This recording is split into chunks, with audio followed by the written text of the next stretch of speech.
Bien, je m'appelle Olivier Mogg, j'ai une expérience de la communication hospitalière de 18 années en Belgique, dans un centre hospitalier régional à Liège.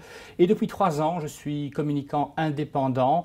Je conseille et je consulte en entreprise, et notamment depuis un peu plus d'1 an maintenant, suite à la mise en place des groupements hospitaliers de territoire pour des médias qui travaillent dans le secteur hospitalier français. Alors Olivier, tu connais bien la communication dans les hôpitaux. C'est quoi les enjeux de la communication actuelle dans l'hôpital public?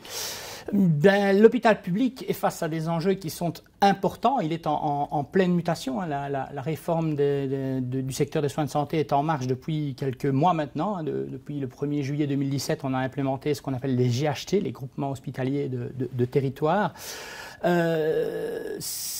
Qui a créé un paradoxe en fait. On regroupe, mais en même temps on crée une concurrence, parce que de plus en plus, l'hôpital public doit s'envisager comme une entreprise traditionnelle et normale. Le financement de l'État n'est plus suffisant ou ne le sera plus à court terme, et dès lors, l'hôpital doit se réfléchir comme une entreprise qui doit assurer une forme de rentabilité.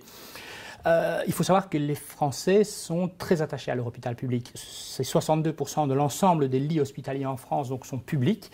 Et dans ce contexte-là, il faut maintenir cette relation de confiance. Et pour y arriver, eh bien, il faut développer l'attractivité, la qualité des soins, bien entendu, mais aussi une espèce de relation un peu transversale avec les différents publics, dont les patients, évidemment. Et dans cette optique-là, eh bien, l'hôpital regroupe une somme de savoir-faire, et la communication consiste à faire savoir ces savoir-faire, donc elle endosse un rôle vraiment très important. Donc la communication hospitalière, c'est développer, entretenir une image de l'hôpital, c'est également positionner l'hôpital dans un secteur socio-économique territorial. D'accord.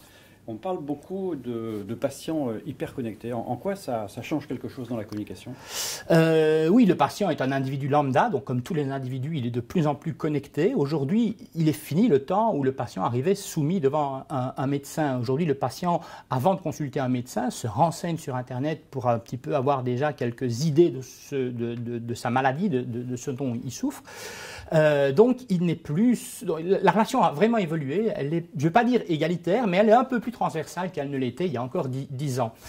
On met aussi en place de plus en plus, grâce aux outils numériques, aux outils digitaux, une espèce d'empowerment du patient, donc d'autonomisation. Le patient est de plus en plus livré à lui-même, à la prise en charge de sa médication, la prise en charge de sa santé.